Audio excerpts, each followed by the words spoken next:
Olá, está começando o programa Uniso Comunidade.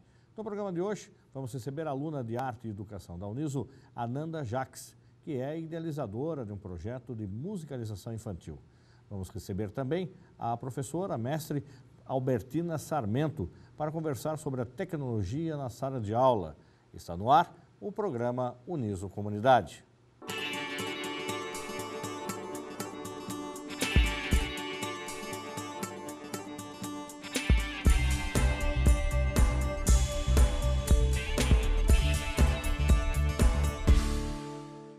Nesse bloco recebo a estudante de música, Ananda Jacques, que vai nos contar sobre o projeto de musicalização infantil realizado por ela no Centro Cultural Quilombinho e também sobre a participação na organização da Feira do Beco do Inferno, que oferece gratuitamente diversas atrações culturais no centro de Sorocaba.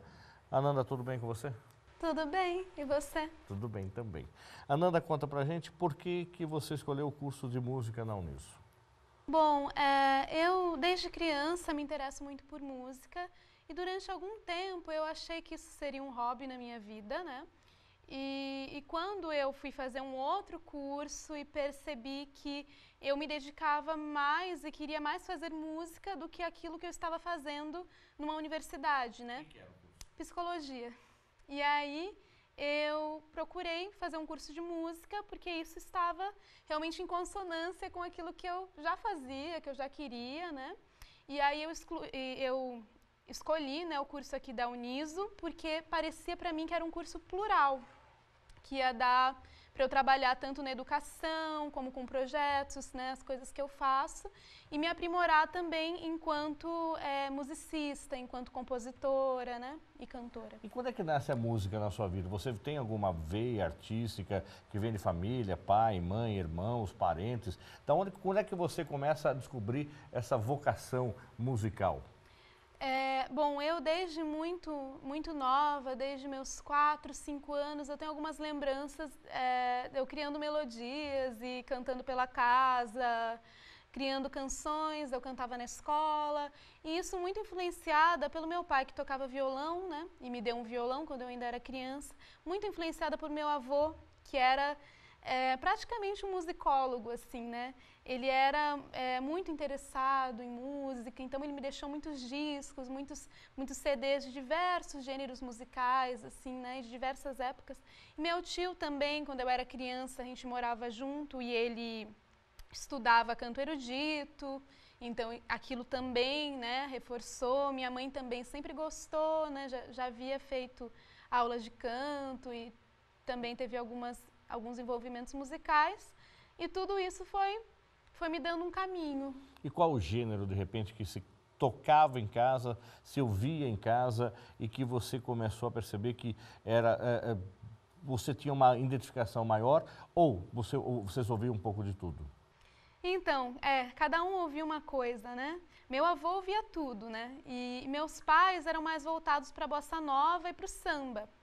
E meu tio, ele era mais voltado para a música erudita e para o metal, para o rock. Então, eu cresci com diversas influências musicais, assim, desde o pop, o R&B, a música negra em geral, né?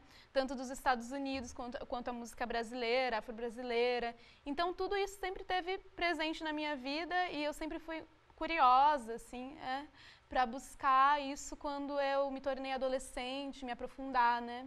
E aí, você particularmente, qual é o gênero que você mais gosta?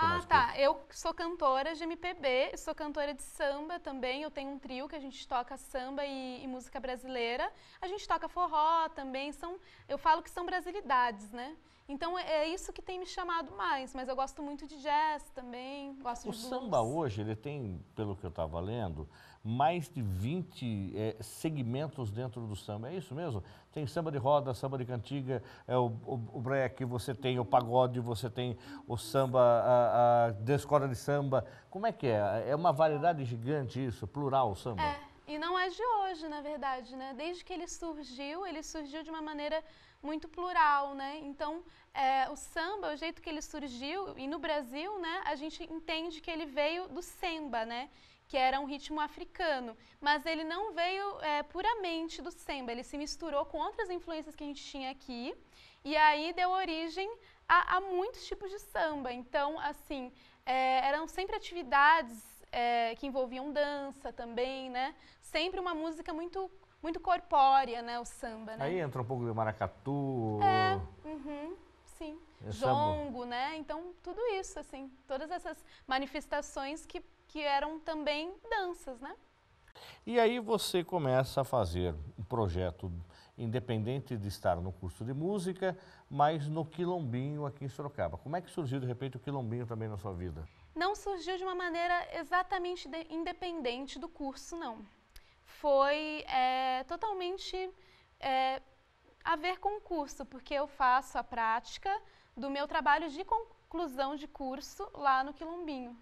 Então, eu vi na universidade um espaço, né, uma oportunidade para fazer uma pesquisa que eu gostaria de fazer, né?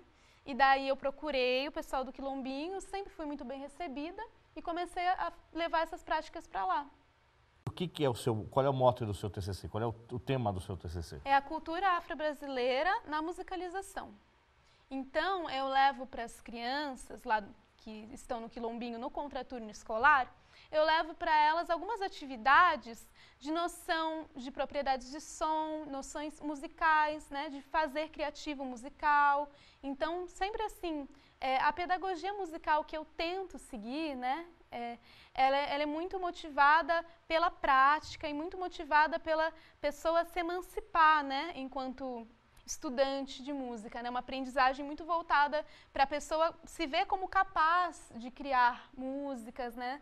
Se ver de uma forma mais autônoma. Então, ela não é uma forma muito convencional, né? Se a gente for pensar na pedagogia musical mais antiga, né? Do século XIX. Então, esse projeto seu ele tem o quê? Como objetivo fazer o resgate da ancestralidade afrodescendente, é isso? Também. Sim, ao mesmo tempo que musicaliza, né, que as crianças vão tendo noções e vão aprendendo música, vão também tendo um repertório, né, afro-brasileiro.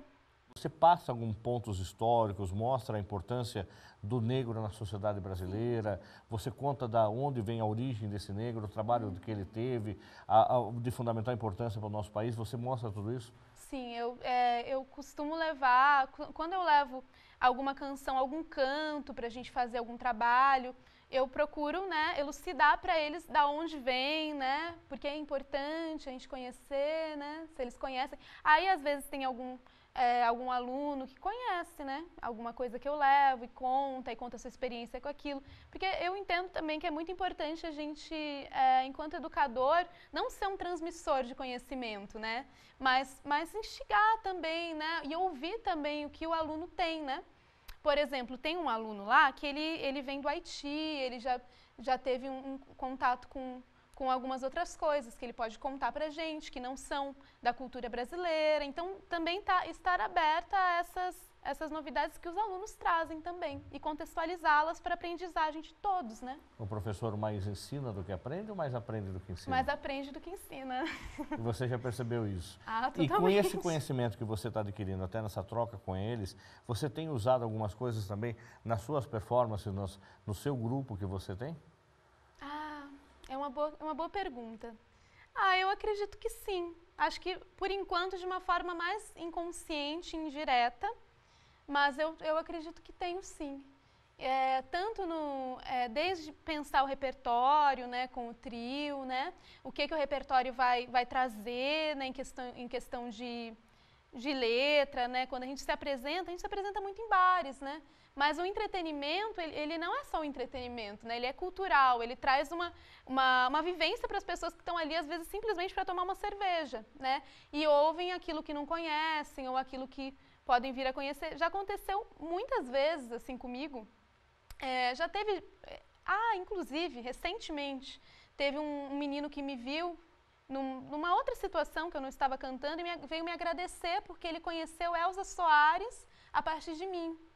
Porque eu tenho no meu repertório, né? E aí ele gostou, ele foi procurar e ele veio me agradecer. O menino até se ajoelhou, assim, foi uma loucura, porque ele falou como que eu não conhecia, né? Então, às vezes, esse caminho da noite, do entretenimento, ele também acontece um aprendizado ali também, né? Porque existe a aprendizagem o tempo todo na troca entre as pessoas, né? Do que você está estudando, e o que você, por exemplo, com essa fala desse seu fã, tá? Você percebe que há uma ignorância total cultural da história da música popular brasileira? Ou seja, muitas vezes nós somos tomados a acreditar e aceitar o que o rádio está tocando e, consequentemente, o rádio toca o que é desse momento, que é extremamente descartável, amanhã já toca outro, amanhã vai depois, mas não se tem essa contextualização histórica de quem é que fez boa música ou quem é que ainda faz boa música no Brasil.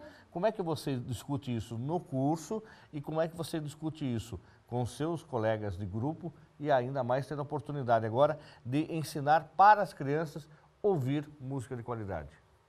Tá, então são 3 partes, né? Aqui na universidade,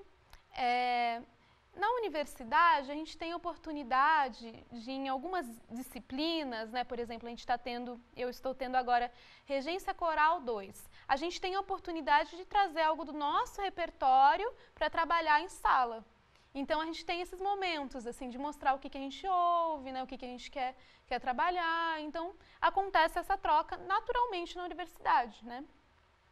Com o trio, né, com o repertório que eu toco na noite, a gente tem uma pesquisa, né? Ontem mesmo a gente estava ensaiando, aí a gente estava conversando sobre, vamos colocar músicas, tem algumas músicas que a gente fala dos orixás, né?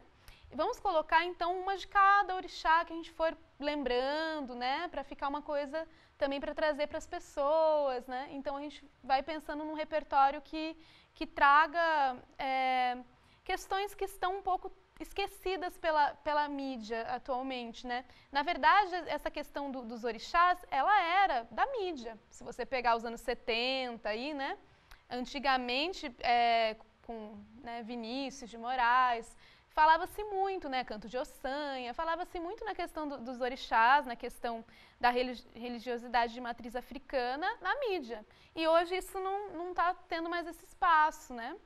Então a gente sempre pensa, assim, a gente sempre tem uma criticidade para fazer o repertório, para ele não ficar também, assim, muito lado B, né? Algo que as pessoas querem cantar junto, mas para ele também tomar uns caminhos de que legal, nossa, quanto tempo que eu não ouvi essa música, ou então não conheço essa música, né? Para ele também ter esse caminho. Com as crianças é um pouco diferente. Por quê?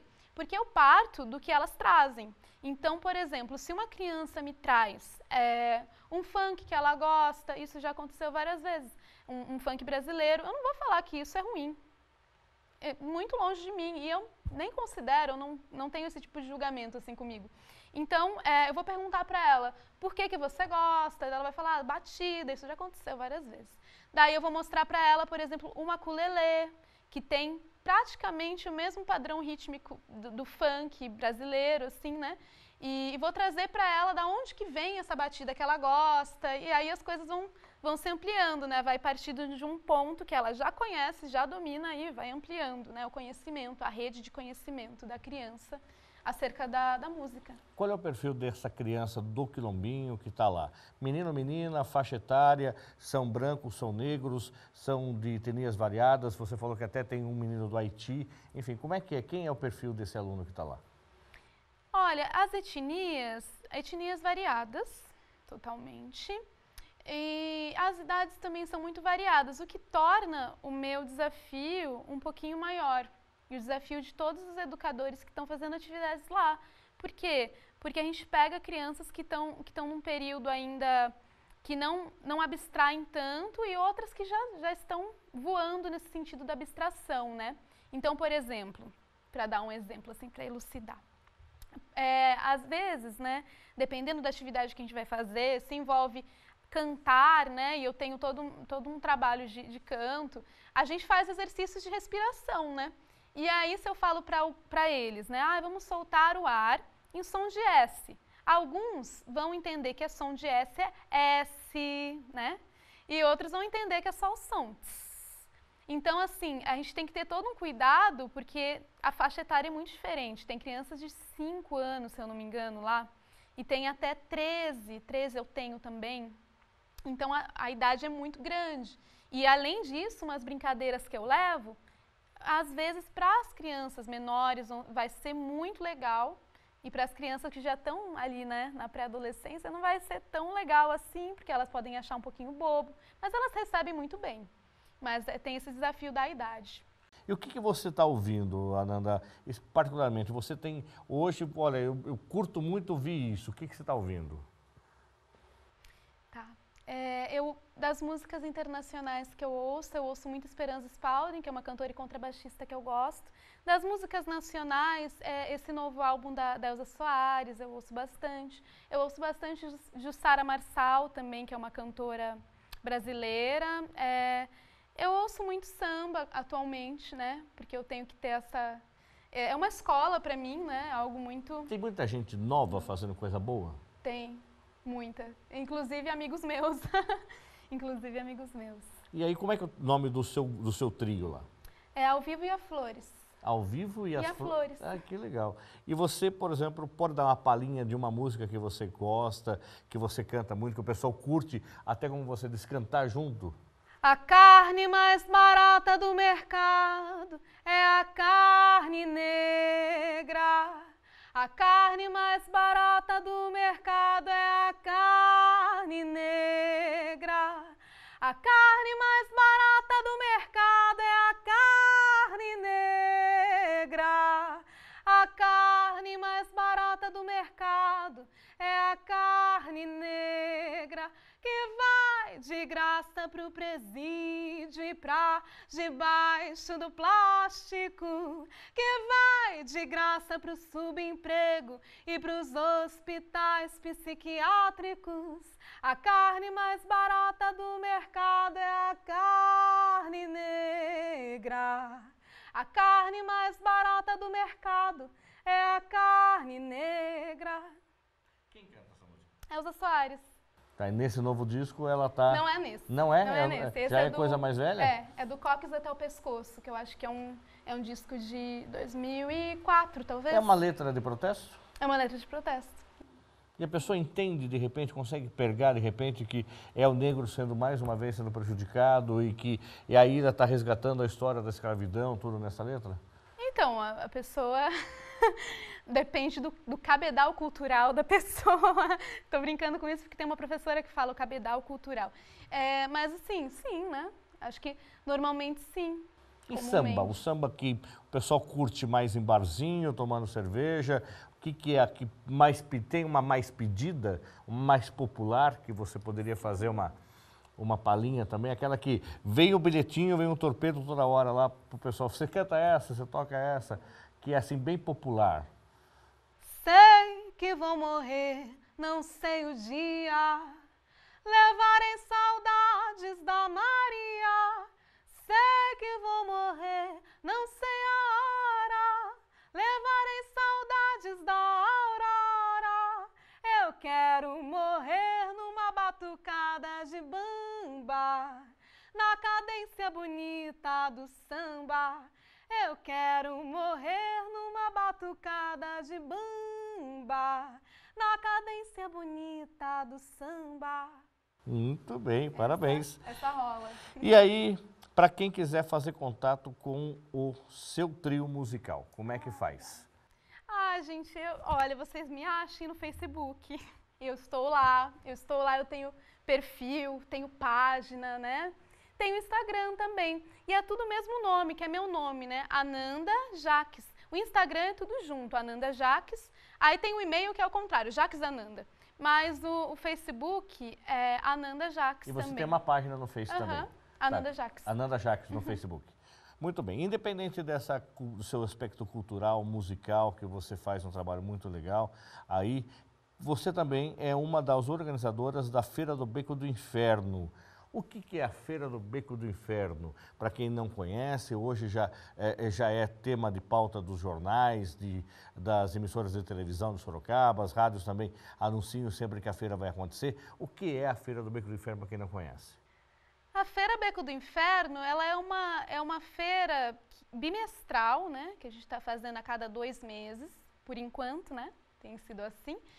Livre de arte. Então, ela é uma feira que as pessoas vendem aquilo que elas criam. Uma feira autoral. Então, o principal motivo dela é ser autoral. Então, a gente tem lá a rua, né? Rua Leite Penteado. E por que veio acontecendo a Leite Penteado? Isso não foi ideia minha, isso foi ideia da Lígia Maser e também da Flávia. Elas tiveram essa ideia e aí elas compartilharam com quem quisesse somar, com quem quisesse ajudar na realização. E aí, desde o início, desde a primeira feira, eu estou na organização, porque eu me interessei, falei, nossa, isso tem tudo a ver com o que eu acredito, né? E arte na rua, arte de uma maneira livre, mas democrática, né? E autoral, né? Então, as pessoas levam suas coisas que são artesanatos, né? Obras de arte, que criam. Tem comida vendem, também, né? As pessoas fazem comida e vendem a comida, sempre com opção para quem é vegetariano, para quem é vegano, né? E as pessoas que se apresentam levam uma banda autoral, né? Música autoral, levam danças que criam, né? Performance que criaram. Então, assim, as apresentações, elas são de artes cênicas, são de música, são de dança, são de todas as linguagens, poesia, né? Mas sempre priorizando a arte autoral. Então, a feira, ela acontece nesse sentido. E o horário de funcionamento da feira? É da 1 da tarde, né? Das 3 às 20, né? Costuma ser sempre esse sábados, horário. Né? Aos domingos. Aos domingos. É sempre domingo. Tá, por causa de um atrapalho do centro ali, o trânsito, né? A gente tem feito feiras temáticas, né? Agora a gente vai para a 9ª feira, que vai ser a feira da consciência negra, né? Que a gente vai fazer. Agora, dia 19 de novembro. Então, a gente tem feito feiras temáticas e para além das apresentações artísticas que a gente propõe rodas de conversa. Então, toda feira, vocês podem chegar lá, vai ter alguma coisa histórica, vai ter alguma coisa de roda de conversa, alguma coisa que também as pessoas possam falar, possam aprender, interagir de uma maneira mais direta. E também quem quiser participar da feira, também faz um contato com você pela sua página, pelo seu e-mail? Aí tem a página da feira, o e-mail da feira. Tá, né? Qual que é? A página da feira é Feira Beco do Inferno, no Facebook. Então, vocês podem curtir, podem mandar a mensagem. E o e-mail é feirabecodoinferno@gmail.com. Então, assim, a feira a gente abre inscrição para os artistas expositores, tá? Vai abrir essa inscrição, vai acontecer. E aí a gente divulga na página. Então, é legal curtir lá e acompanhar a página se tiver interesse em participar. Quem quiser também ouvir você em algum barzinho em Sorocaba, vocês têm um barzinho único que vocês tocam em que dia? Ou você está na noite e de repente está variando de bares aí? Eu estou na noite, de repente estou variando de bares, mas a gente tem tocado bastante no Depois Bar, temos tocado na Casa da Frida também bastante, mas é melhor acompanhar pela página, porque lá você atualiza. Eu falar em datas aqui. Tá. Aí você atualiza sempre lá pela página. página. Eu atualizo. Muito bem. Ananda Jacques, muito obrigado pela sua participação, sucesso para você, tá? Que você desenvolva outros projetos e o canal está aberto para você divulgar essas ações que vocês vêm fazendo e que é com certeza uma conscientização e um aprimoramento da gente ter aí uma concepção de entender a música popular brasileira de outra forma. Obrigada. Parabéns. Nós vamos para um rápido intervalo e o News Comunidade volta já.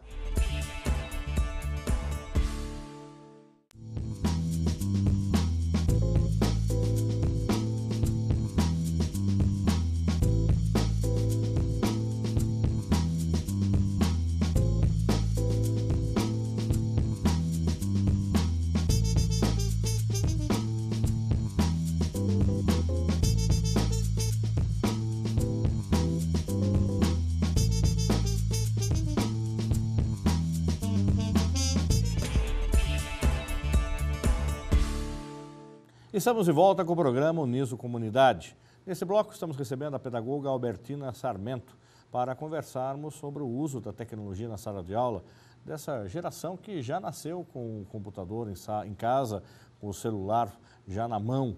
Mas a professora Albertina vai falar disso daqui a pouco. Como de praxe do nosso programa, vamos conhecer um pouco mais o nosso entrevistado. Professora Albertina, muito obrigado pela presença da senhora. A gente quer conhecer um pouco mais do perfil do nosso entrevistado. E a senhora estava me dizendo, antes de começar o programa, que a senhora não é de Sorocaba, a senhora é de Minas, é isso? Sou de Itajubá, Minas Gerais.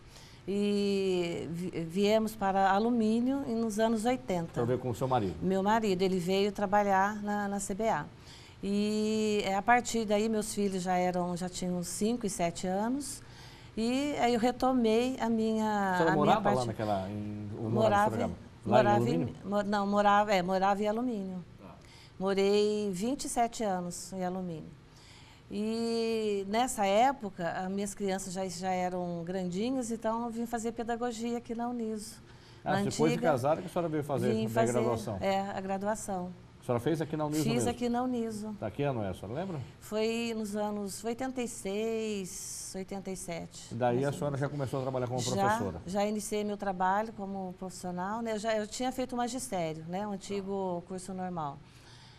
E a partir daí comecei a trabalhar, inicialmente, começando a faculdade, já comecei a trabalhar numa escola, na Escola Isaura, de alumínio, e de lá para cá não parei, nunca mais. Tudo bem. A senhora é aposentada? Aposentei tem 2 anos, aposentei em 2015, já com 32 anos de trabalho na sala de aula.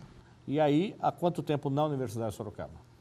4 anos. Eu acho que isso é muito interessante, né, quando a gente fala até para os alunos, que nós temos professores que, além da titulação acadêmica, a senhora vai falar daqui a pouco, é essa experiência de prática, né? E aí a prática do cotidiano hoje com a teoria da sala de aula. A senhora acha que isso é fundamental? Eu tenho certeza que o aluno também, a senhora tem essa vivência que a senhora consegue fazer essa leitura do que é a teoria e do que é a prática. Exatamente, isso é muito importante. Quando estamos fazendo estágio ou iniciando o trabalho, né, na educação, nós conseguimos fazer essa conexão da teoria com a prática. Agora, a senhora, inclusive, tem vários cursos de pós-graduação, é isso? Tenho. Eu estou vendo aqui, a senhora tem pós-graduação em Administração de Recursos Humanos, pós-graduação em Docência pela Faculdade Pitágoras, pós-graduação em Mídias na Educação pela Universidade de São Paulo, tem ainda pós-graduação em Gestão Municipal e mestrado em Educação, é isso? É. Muito bem. Professora, desta criança que quando a senhora começou a dar aula, há 30 anos, tá? Há 32 que a senhora falou que concluiu até se aposentar, da criança 2017. Como é que é? O que mudou? Aquela criança era mais calma, ela era mais inteligente, ela era mais atenciosa, ou o professor era diferente, a criança era diferente dessa criança e desse professor de hoje? Houve, né, uma evolução muito grande. Por exemplo, a criança antes, ela tinha as mesmas características, porque as crianças elas têm uma necessidade muito grande de desenvolver habilidades importantes, que são, por exemplo, a parte social, a parte afetiva, cognitiva, a parte física. Então, a criança é sempre muito agitada, ela precisa desse movimento. Não mudou, isso não mudou. Isso não mudou, né? Da necessidade da criança. O que mudou foi que a criança antes, ela tinha mais espaço, né? Ela brincava nas ruas, ela tinha assim um espaço muito maior de brincadeiras. E a criança hoje, ela fica muito confinada, né? Nos espaços pequenos. Inclusive as casas estão diminuindo. As casas diminuíram, né? Os filhos também diminuíram, né? O núcleo familiar diminuiu. Então, a parte social, afetiva e cognitiva, às vezes, ela é feita na escola. A escola dá mais essa atenção do que, às vezes, dentro da casa.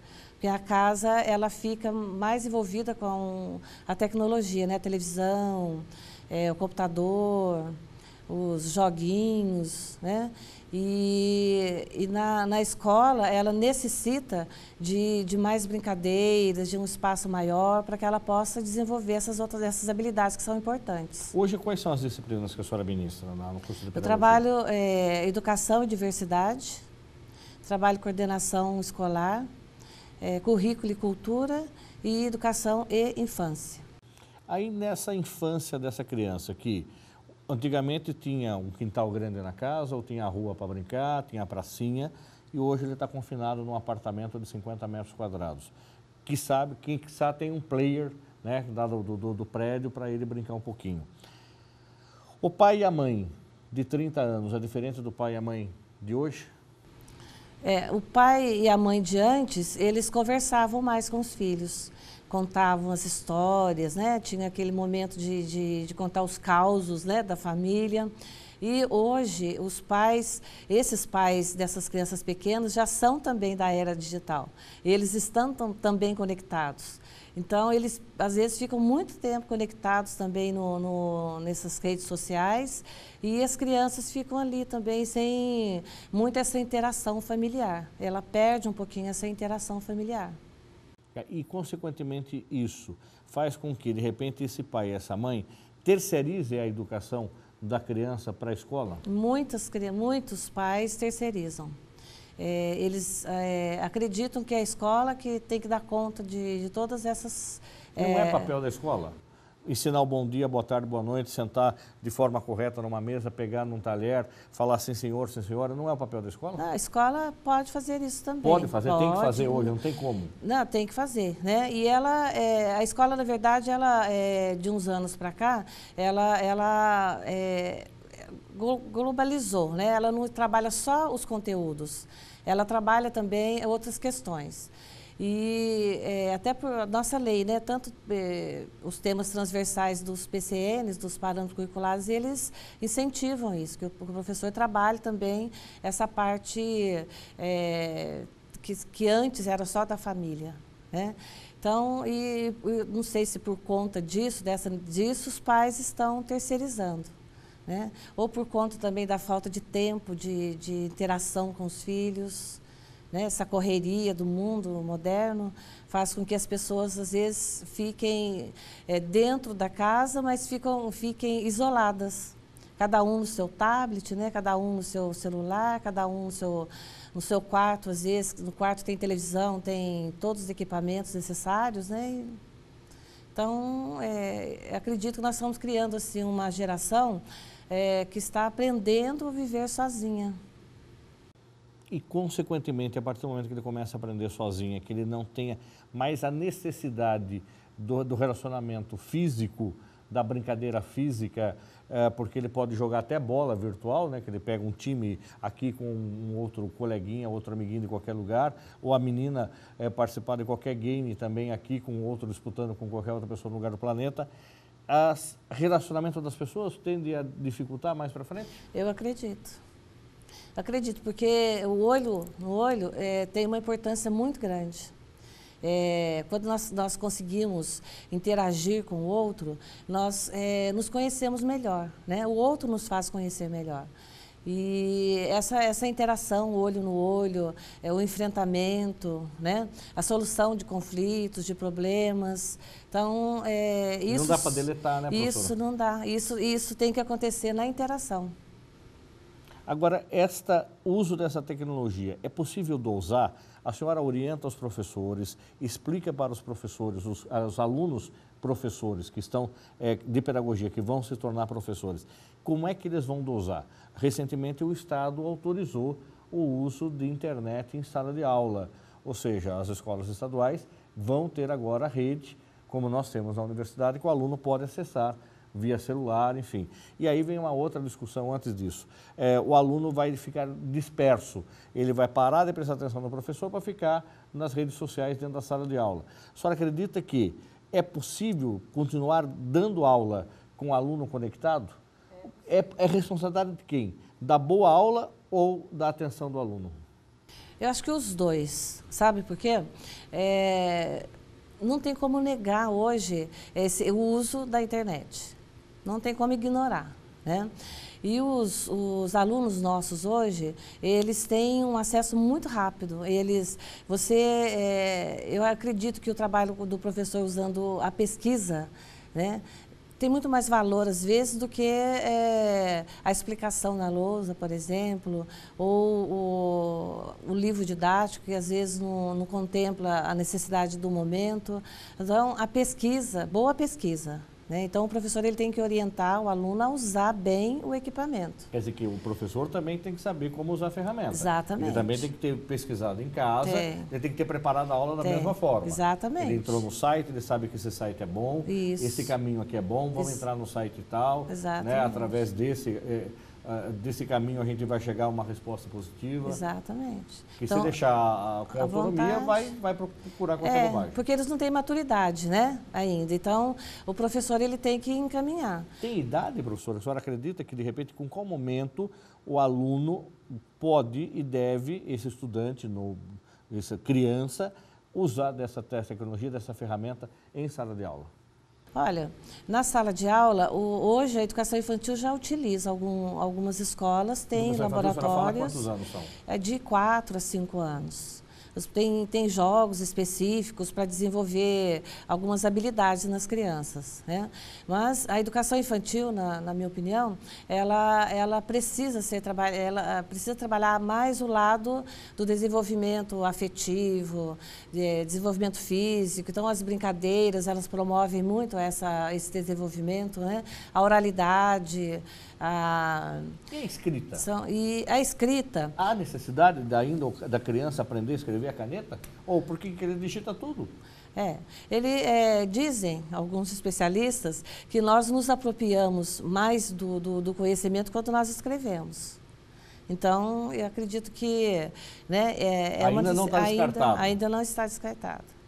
Tanto que nos Estados Unidos houve essa intenção de descartar, né? E agora eles retomaram, porque perceberam que a escrita ela tem a sua importância também.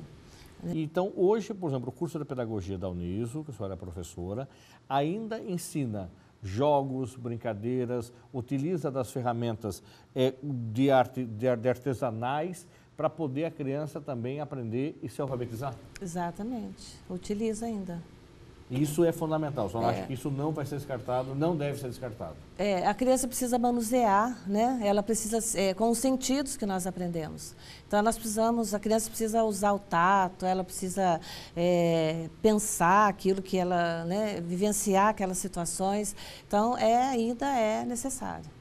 Agora, esse professor, ele vem sofrendo também, a senhora percebeu, enquanto docente, enquanto professora de escola, de sala de aula, e agora na universidade, esta educação para esse aluno da Uniso, do curso de pedagogia, também vem mudando? Vem mudando. Tem que mudar? Tem que ir adaptando a situações sociais. Né? A sociedade muda. O que mudou mais, a senhora acredita? Mudou, por exemplo, quando eu fiz pedagogia, né? Nós não tínhamos muito essa parte prática que hoje a Uniso oferece. Então já se sabe, né, já percebe que o aluno ele precisa vivenciar também situações práticas dentro da sala de aula e além do estágio que ele já é obrigado a fazer, né, durante o curso. Então, o que mudou muito no curso de formação de professores é justamente essa questão da prática. De vivenciar, de perceber, de observar, de pesquisar mais sobre essas questões, né? E até de registrar, de fazer pesquisas e escrever também. Então, isso é importante, né? Também para o professor, o futuro professor. O professor tem aula hoje, por exemplo, do uso dessa tecnologia e como ele pode usar bem essa tecnologia em sala de aula? Ele tem uma matéria que é tecnologia específica, né, com outro professor especializado dentro do curso. Isso hoje é necessário e fundamental, independente se ele vai dar aula numa escola pública ou numa escola privada? Hoje a escola pública e a privada, elas estão muito distantes do uso da tecnologia ou estão se aproximando? Elas estão se aproximando, sim, mas ainda tem uma distância grande. A escola pública ainda tem dificuldade? A escola pública tem dificuldades de manter um laboratório, por exemplo, de informática atualizado ou de ter equipamentos dentro da sala de aula. Né? Data show, por exemplo, ou, né, para vídeos. Dentro da sala de aula não são todas as escolas que têm. Então, a escola pública ainda tem essa dificuldade. E qual é a expectativa, por exemplo, do aluno da geração 2020? Que a gente já não pode falar mais da geração até 2000. Tá? Isso já foi. Enfim, nós estamos hoje, de repente, a menina que está acompanhando o programa Uniso Comunidade, vai ser nosso aluno em 2018. Nós vamos formar um professor que vai ficar pronto em 2021. 3 anos ao curso de pedagogia, né? A licenciatura, 3 anos e meio. E aí, na hora que ele for para a sala de aula, ele vai estar com um aluno que nasceu aí em 2010, 2015, né? 2015, quer dizer que, como é que a cada dia precisa se aprimorar mais? Precisa. Vai chegar o momento que você acredita que vai ter robô na sala de aula para ajudar o professor ou não? Oh, eu acho que não, acho que não substitui o professor, principalmente o professor alfabetizador. Né? O professor que dá aula para os pequenos, para as crianças, precisa ser professor. Usa cartilha ainda, professora? Não. Do Beabá lá, cartilha Caminho Suave, né? O André, por exemplo, estudou no Caminho Suave, não era a minha época, né? Caminho Suave, que tinha, né, a letra A, que letra tal, tinha o desenho, não é, né? Não existe mais a cartilha? Não, a cartilha não existe, mas se trabalha o alfabeto, né? Nós trabalhamos, porque a escrita é uma tecnologia inventada pelo homem. Então, tem que ser ensinada, toda a tecnologia tem que ser ensinada. Então, as crianças, elas aprendem a ler e escrever conhecendo as letras, sabendo como que as letras se juntam, né, para formar as sílabas e as palavras. Então, é desse jeito que eles aprendem. A diferença da cartilha é que a cartilha tinha uns textos, assim, muito pobres, né? Uns textos, assim, bem... A senhora usou cartilha para dar aula? Usei. Até o Caminho Suave também ou não? Usei.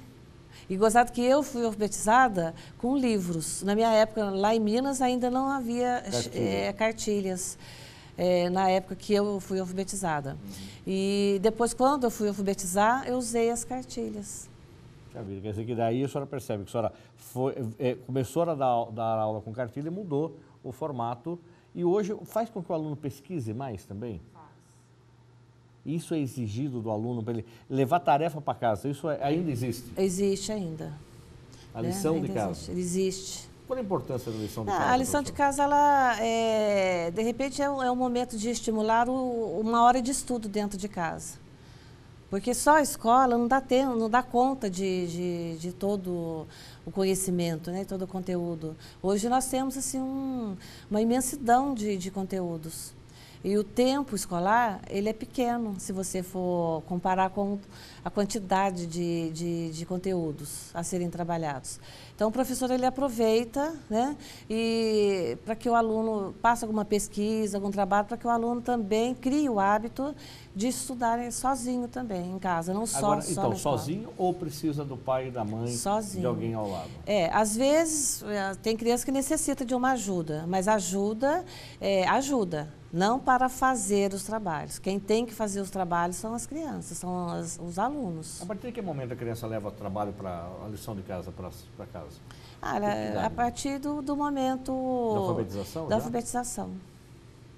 Às vezes ela precisa fazer algumas pesquisas, precisa, né, procurar algumas letras, por exemplo, nas revistas, nos jornais. Isso vai estimulando também o uso de diversos gêneros, né? Vai saber que existe revista, que existe jornal, que os livros, né? Então elas começam... Qual a importância da nota? Você discutiu muito um tempo atrás, inclusive na própria universidade, ela entrou naquela Viber que era tirar notas e vamos entrar no conceito. Então nós temos aí o aprovado e o reprovado. Depois o Estado, uma época, não sei se ainda é assim, era a letra A, B, C, D e E. Depois aí começou a se dar nota de novo. Não, agora tem que ser 0 a 10. A universidade voltou a dar nota de 0 a 10. Qual é a senhora, enquanto a professora Albertina, o que pensa? É nota ou é conceito? Olha, eu prefiro a nota também, porque a nota ela é mais justa, ela é mais clara, né? E o conceito... A senhora fraciona a nota? 9,5, 8,75? Coloco, não, 9,5, de meio e meio só. Meio e meio. Não de 0 a 15? Não, isso não.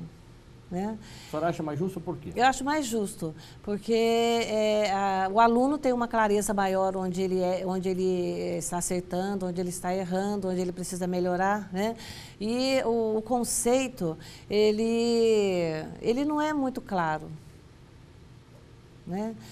Como é que você transforma a letra em número, né? Porque daí voltava a tese, né? É. Aí você dá valor para a letra, né? Letra A vale nota 10, a letra B vale nota 8. Porque acabava ficando assim, né, na verdade. E a intenção de fazer a questão do conceito, né, era para, na verdade, estimular o aluno a desenvolver as atividades. Então, tinha o conceito, mas teria que ter também junto a observação do professor. Então, olha, está precisando estudar mais isso, aquilo, está com um problema aqui, ali, né? Quer dizer, o professor teria que dar o conceito e também a orientação. Aí seria justo, né? Mas o que aconteceu é que não só dava, o aluno tinha acesso só ao conceito, ele não tinha acesso a essas orientações. E como a escola pública, principalmente a escola pública, que é uma quantidade enorme de alunos, os professores não dão conta de dar essa devolutiva para o aluno. Qual é a quantidade ideal que a senhora acredita, que a senhora orienta, inclusive fala para os seus alunos hoje do curso de pedagogia, até pela experiência que a senhora já teve? Qual é a quantidade ideal de aluno em sala de aula? Olha, 25 alunos. 25. Um professor consegue dar conta de 25? 25 alunos. Com assistente, com auxiliar ou não? Sozinho? Sozinho, do ensino fundamental. Fundamental. É. Que vai até que série? Que vai até do 1º ao 5º ano até 10 anos. Até 10 anos. É, de 6 a 10. E por que mudou isso também, professor? Eu não entendo, que antigamente era da 1ª à 4ª série, depois da 5ª à 8ª, daí já entrava no ensino médio. Hoje é do 1º ao 5º, depois daí ele tem até o 9º ano. O que houve essa mudança? O que mudou? O que o Estado ou a LDB mudou isso? Não, houve uma necessidade, porque o Brasil é muito grande, né? E muito desigual economicamente. Alguns municípios brasileiros, eles conseguiam atender a educação infantil com 5 anos, até 6 anos, né? A educação infantil ia até 6 anos. E outros municípios não tinham verba própria para a educação infantil, porque a educação infantil é responsabilidade municipal, né? E o ensino fundamental, o aluno iniciava com 7 anos. Então, muitos municípios, as crianças ficavam, assim, em termos de educação, prejudicadas, porque municípios com mais dinheiro conseguiam ter educação infantil e municípios com menos não conseguia ter a educação infantil. Então, a partir do momento que passou-se a atender a criança de 6 anos no ensino fundamental, então essa criança passa a ser atendida. Essa criança do município... Já começa a valer com o 1º ano? O 1º ano. Tá. Então, ela agora está sendo... Antigamente seria o pré-primário? É.